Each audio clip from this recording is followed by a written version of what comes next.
damos inicio oficialmente a las instancias participativas, diálogos sociales, reforma tributaria con las personas. Esta es la primera audiencia pública. Por el lado del equipo del Ministerio de Hacienda nos acompañan los coordinadores tributarios, Igor Riquelme y Nicolás Gómez. También nos acompañan funcionarias que son parte de la coordinación de política tributaria, Natalia y Daniela, y quien les habla también que apoya al equipo tributario en la reforma, trabajando en la reforma tributaria. Damos la bienvenida a nuestra primera expositora. Ella es Patricia Moreno. Patricia es contadora y fue de las primeras ciudadanas que se inscribió en este proceso. Así que le damos la cordial bienvenida y Patricia, tienes 15 minutos para exponer. Perfecto. Hola, buenos días a todos. Yo cuando pienso en la reforma tributaria, bueno, yo trabajo como contadora independiente hace más de 20 años y he visto de cerca el trabajo de las pequeñas empresas, de las micro, de personas naturales que declaran su impuesto global complementario, y bajo esa base es mi presentación de hoy día. Para mí, en la reforma tributaria deberían existir ciertos principios básicos, como la honestidad. La honestidad, ¿cierto?, se caracteriza por la ética, la rectitud, la honradez y transparencia. Y debemos tener una reforma que en sus bases esté fundada por este principio y nos lleve a los contribuyentes al mismo camino, donde no existan ambigüedades. En las leyes hoy en día hay demasiadas ambigüedades, no hay claridad, debería existir una ley precisa, bajo ellas sus respectivos beneficios, pero que no se preste para dobles interpretaciones o que las puedan utilizar unas personas u otras dependiendo de la asesoría o de la asistencia o de la capacidad de cada uno. Otro principio para mí importante es la unidad. Debemos hablar todos un mismo lenguaje. Hoy en día yo veo sobre todo los pequeños contribuyentes que yo puedo hablarles en un lenguaje sencillo para que me entiendan, porque ellos no han estudiado, no tienen por qué entender un lenguaje técnico. Realizan alguna gestión bancaria y hay otro lenguaje. Van a las unidades de servicio de impuestos internos, hay otro lenguaje y provoca confusión. Y debe haber una unidad en ese sentido que nos ayude a caminar en la misma visión, procurando de esta forma que todos, ciudadanos, empresas e instituciones, podamos estar de acuerdo, que no existan contraindicaciones entre unos y otros. Otro principio para mí importante es la anticipación y la proactividad. Hoy en día hay nos encontramos sobre todo por lo constante de los cambios tecnológicos y muchas situaciones externas, por ejemplo, hoy mismo la situación de la pandemia, tendemos a solucionar el problema después que llegó, no nos anticipamos a ello. Y las leyes no están hechas para anticiparse, no hay una base, en este caso de la reforma, que pueda haber que se anticipe a las cosas, que sea más flexible en ciertos ámbitos, no esperar a encontrarse con el problema y solucionarlo. Hay hartas cosas que uno puede irlas anticipando por las mismas experiencias, que se puede trabajar en eso. Y otro principio para mí muy importante es la solidaridad. El objetivo de todo sistema tributario, ¿cierto?, es obtener recursos económicos para solventar gastos y necesidades. Y por lógica el sistema es solidario, porque quien aporta más va a ayudar al que pueda aportar menos en impuestos. Pero yo me refiero a una solidaridad de responsabilidades, por ejemplo, en las empresas más grandes, ser solidarios con la empresa más pequeña en cuanto a cumplimientos tributarios. En mi misma labor, los contadores, ser solidarios, ser responsablemente solidarios con los contribuyentes. Hoy en día, un contador no tiene ninguna responsabilidad respecto de la tributación de un contribuyente. Y hay situaciones, si bien uno no está en la posición, yo personalmente no me dedico a hacer los documentos de los clientes, pasa es un poco su responsabilidad, pero nosotros también tenemos el conocimiento para educarlos, para guiarlos bien. Y en ese sentido no hay responsabilidad de nuestras partes, no hay un peso. Este sentido de responsabilidad que pueden aportar las empresas pueden ayudar a que los pequeños puedan ir creciendo. Y con esto vamos acortando brechas socioeconómicas. Y así existen muchos principios y factores que podemos analizar, ¿cierto?, para determinar cómo se debe llevar a cabo una reforma tributaria. Pero tenemos que mirar la base de esto. Yo me pregunto, ¿por qué nuestro sistema actual y las reformas anteriores no han sido suficientes? Ninguna reforma, a mi parecer, logrará ser efectiva y duradera en el tiempo si no pone atención en las raíces de los problemas. Y a la vez genera cambios en otros sistemas. A veces no dependemos exclusivamente de los impuestos para tener una buena recaudación, sino de otros sistemas. Yo, en base a mi experiencia, basada, como les comentaba, en el trabajo con pequeñas empresas, con contribuyentes de segunda categoría, veo un factor común que es un problema entre todos ellos, y es la educación. No existe educación tributaria. Hoy en día, en la época que estamos, yo aún recibo personas que tenían algún ingreso informal, y van porque alguien les dijo que estaban perdiendo IVA, y van porque quieren recuperar IVA, y es un concepto antiguo. Esperan que en la declaración de renta ahora se les devuelva IVA. Entonces no hay conocimiento. Lamentablemente, con los avances tecnológicos, aunque a uno le guste la tecnología, el fácil acceso a Internet, los nuevos sistemas digitales, cualquier persona puede hacer iniciación de actividades, cualquier persona hace una empresa a través del sistema de registro de empresas y sociedades sin entender qué es lo que está haciendo. Pueden ver un tutorial en YouTube y siguen las instrucciones y comienzan una actividad comercial. No entienden de las responsabilidades de los impuestos, no saben cómo calcular precios, porque el general de las personas dice, este producto me costó tanto, lo vendo a tanto, X cantidad marginé. No piensan en los impuestos. Entonces falta mucha educación. Además que hoy en día existen otras facilidades, la tecnología, la venta a través de redes sociales, de marketplace, que facilitan a las personas generar actividades comerciales sin tener las responsabilidades tributarias que correspondan. Yo hace pocos días conversaba con una profesional de la salud, analizábamos su situación de impuestos, y es una doctora, y uno dice, ¿cómo profesionales universitarios no saben de impuestos, no han sido educados sobre los impuestos? Salen a trabajar y no saben que tienen el impuesto por sueldo, que si hacen actividades con honorarios existe otro impuesto. Eso no puede pasar. Para ello necesitamos educar a la población, arraigar en nuestra cultura la educación financiera y la educación tributaria, desde niños. Y eso es un proceso largo.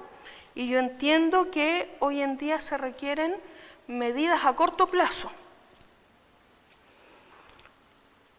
Pero necesitamos hacer un esfuerzo hoy para el futuro, como también tomar las medidas que se requieran hoy en día.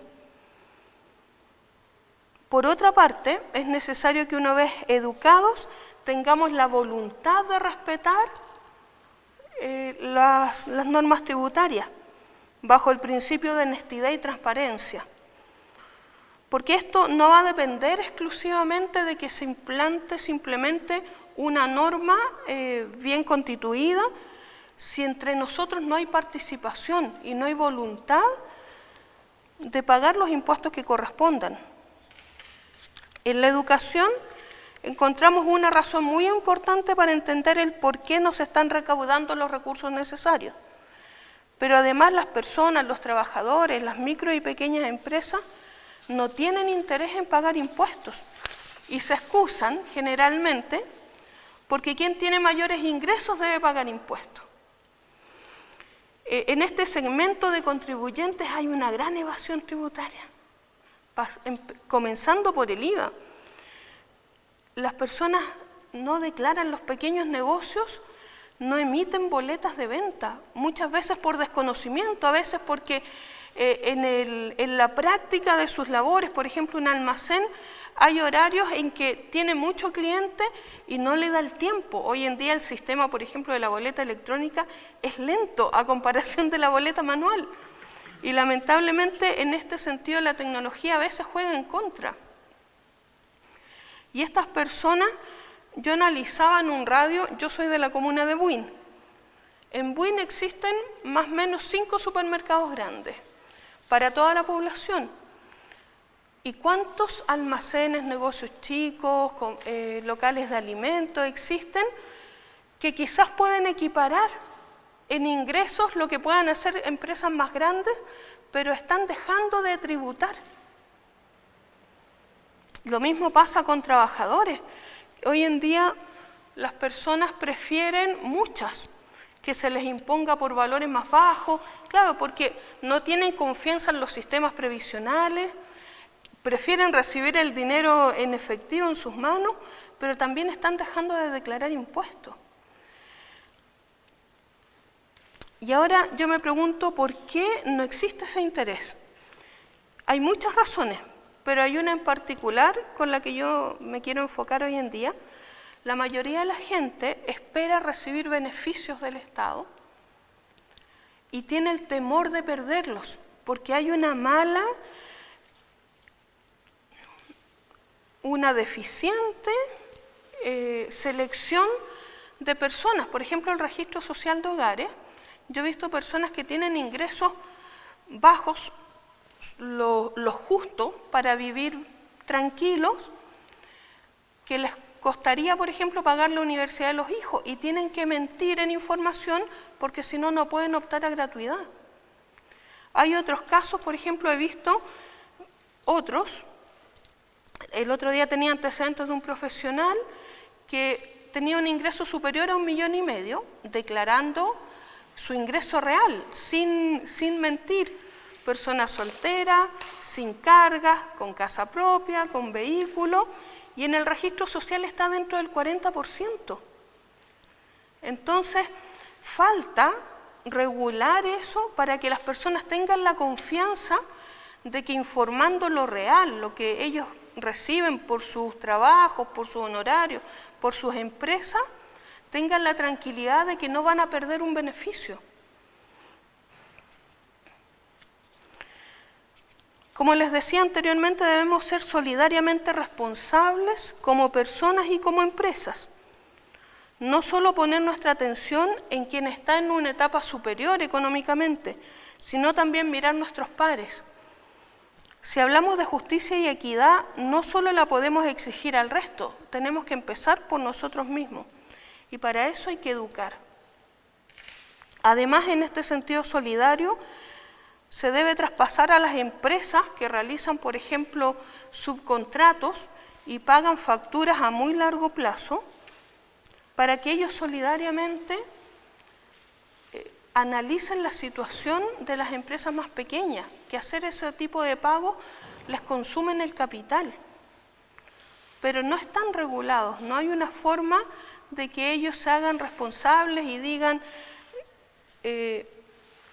a esta empresa le vamos a pagar en plazos más cortos para que pueda cumplir sus impuestos.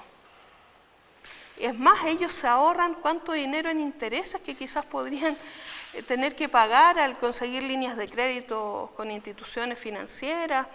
Entonces, de cierta forma hay un aprovechamiento, cuando debería ser responsables ellos también de que las empresas más pequeñas cumplan con sus deberes. El mismo sistema en sí tiene que ser responsable con quienes están comenzando y también con personas de la tercera edad, que ya en etapas avanzadas de la vida ya cumplieron sus obligaciones tributarias y hoy en día, como las pensiones no son suficientes, una vez que que se jubilan, optan por tener negocios en sus casas, pequeños negocios. Con esas personas también hay que ser solidarias, porque ellos ya no pueden estar inmersos en un sistema que está al común de la gente. Profesionales como los contadores debemos tener responsabilidad ante los contribuyentes para que puedan tener confianza de una buena asesoría, porque muchas personas no buscan un contador por desconfianza, porque la profesión está mal vista. Entonces nosotros debemos tener un grado de responsabilidad. Empresas que proveen servicios o productos a emprendedores tienen que ser solidariamente responsables con el cumplimiento tributario, ejerciendo un control sobre ellos, como por ejemplo el requisito de iniciación de actividades. Hay empresas que por sus productos o servicios o por el volumen de ventas que genera, se sabe que le venden a personas que realizan actividades comerciales. Y esas empresas deberían exigir iniciación de actividades para venderles, porque ellos están permitiendo que las personas compren sin cumplir con sus impuestos.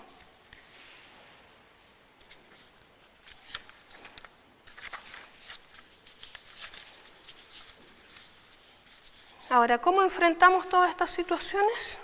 Yo les quiero compartir algunas propuestas. No sé cómo estoy de tiempo. 5 minutos. Ya. Bueno, están por escritos algunas propuestas. Hay una propuesta en particular que para mí es importante, es una corporación de asistencia tributaria. Así como existe la corporación de asistencia legal para las personas que no pueden costear un abogado, la corporación de asistencia tributaria que tenga como función capacitar a quienes desean realizar iniciación de actividades en servicio de impuestos internos, siendo un requisito obligatorio para iniciar actividades haber estado capacitado anteriormente. Paulatinamente, a su vez, ir capacitando a quienes ya estén formalizados para que puedan cumplir con sus obligaciones como corresponden. Acompañar al contribuyente en sus 6 primeros meses de inicio de actividades, pensando principalmente para quienes no disponen de recursos para pagar un contador o prefieren no contar con uno. El propósito de esto es educar para generar un buen cumplimiento tributario y también dar oportunidad a profesionales jóvenes de adquirir experiencia y nuevas herramientas para desarrollarse. Yo este último tiempo he efectuado talleres a contadores recién egresados y en la práctica no tienen ni idea cómo llevar la contabilidad, la tributación de pequeñas empresas. Entonces es importante que ellos también se empapen de esto para que puedan entregar una buena asesoría y se genere un buen cumplimiento tributario. Otra situación que puede ser de mucha ayuda para lograr un buen cumplimiento es un sistema de tributación presunta de ventas.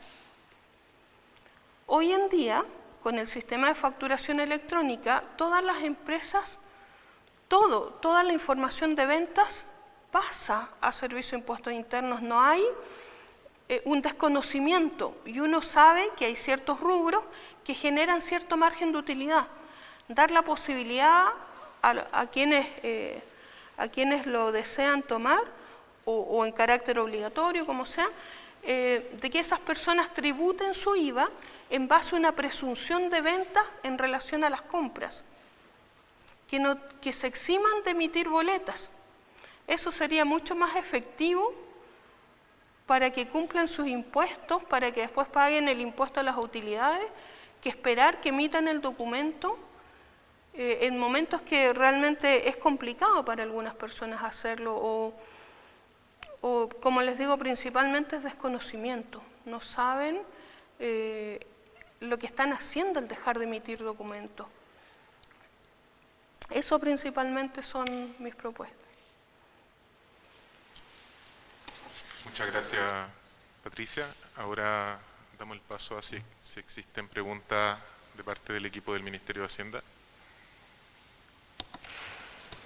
Yo tengo una Una pregunta. Gracias, Patricia, por la exposición. Tú mencionaste como un principio básico respecto al sistema tributario la honestidad y transparencia. Y mencionaste que hacía falta una mayor cultura de cumplimiento tributario. Quería pedirte si podías profundizar un poco en ese punto de qué medidas se pueden tomar para mejorar la cultura de cumplimiento tributario. Bueno, principalmente hay que enfocarse a largo plazo en educar desde niños. Debería ser parte de la tabla de estudios desde niños. Además que es necesaria una educación financiera, porque las personas no saben generar ahorros, no saben invertir y al final obligan de que el Estado cumpla esas labores a largo plazo, que pueda cubrir sus necesidades. Ahora, principalmente para efectuar esto en menor tiempo, porque esos son proyectos a más largo plazo, educar primero a los estudiantes universitarios y profesionales. Y por otro lado, que quienes hoy en día quieran realizar una iniciación de actividades antes hayan pasado por una capacitación. No puedan llegar y hacer iniciación de actividades como se hace hoy en día, se ingresa al sistema, root, clave, se llena un formulario y listo. Deben estar capacitados, entender qué es lo que están haciendo.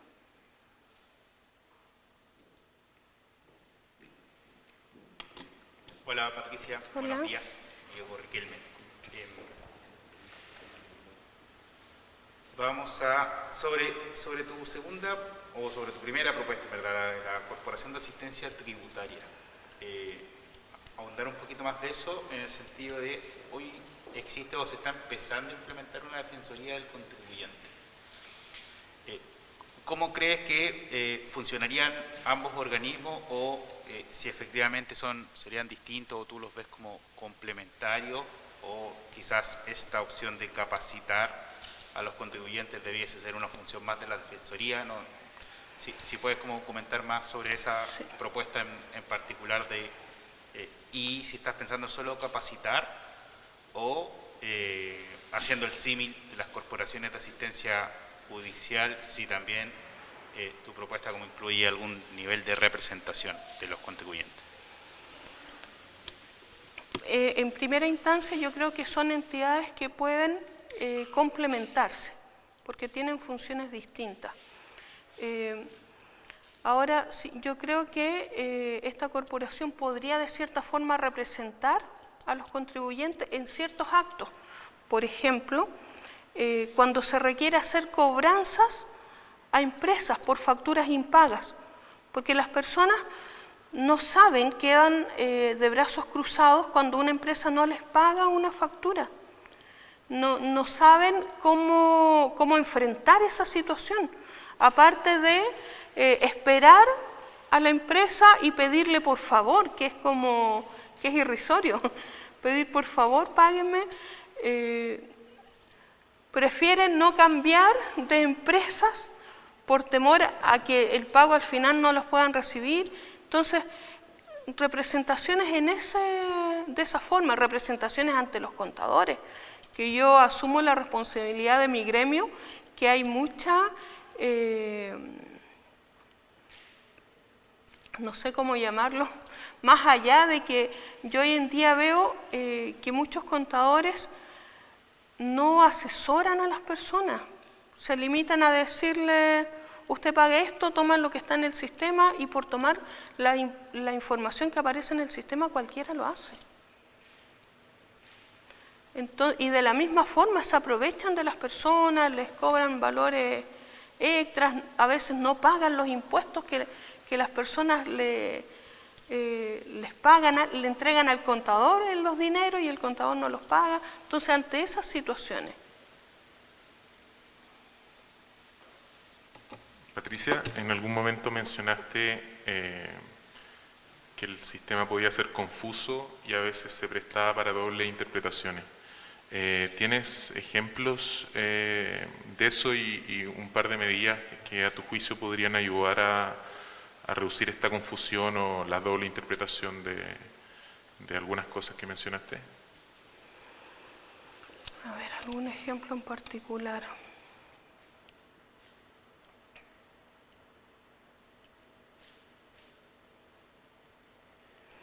No, en estos momentos no recuerdo ningún ejemplo en particular, pero por nombrar algo, por ejemplo, los préstamos tasa cero que entregó el gobierno, el Estado, perdón. La información que se entregaba era de una ayuda con tasa cero, ¿cierto? Porque no tenía interés como tienen las entidades bancarias. Pero hoy en día, cuando todos comenzaron a ver los pagos, se encontraron con la sorpresa que por el reajuste de IPC y por el tiempo que ha transcurrido, al final muchas personas consideran que fue más caro que un crédito bancario. Entonces, no hay una claridad, se entrega un mensaje que hay otra información detrás. Entonces, esos temas de transparencia, porque si a mí me hubiesen mostrado su préstamo, si usted solicita X monto, va a pagar cuotas de tal y tal valor, presumiendo que el IPC puede variar, es distinto. Entonces, hay muchas cosas que entregan una información aparente. Ahora mismo, por ejemplo, las propuestas de declaración de renta. El sistema dice, tenemos una propuesta, pero hay, para el común de las personas, el contador es distinto, uno las analiza, las mira desde otra perspectiva, pero una persona se presenta como que es fácil para cualquiera. Y una persona ingresa y lo que hace es tomar la información que ve y la envía, ni siquiera lee al final el cuadrito que dice que cada uno es responsable de la información que se está enviando. Entonces, presenta el sistema como que todo está hecho, todo está simple, y en este caso, por ejemplo, la labor del contador no es necesaria. Cuando en los sistemas hay falencias importantes.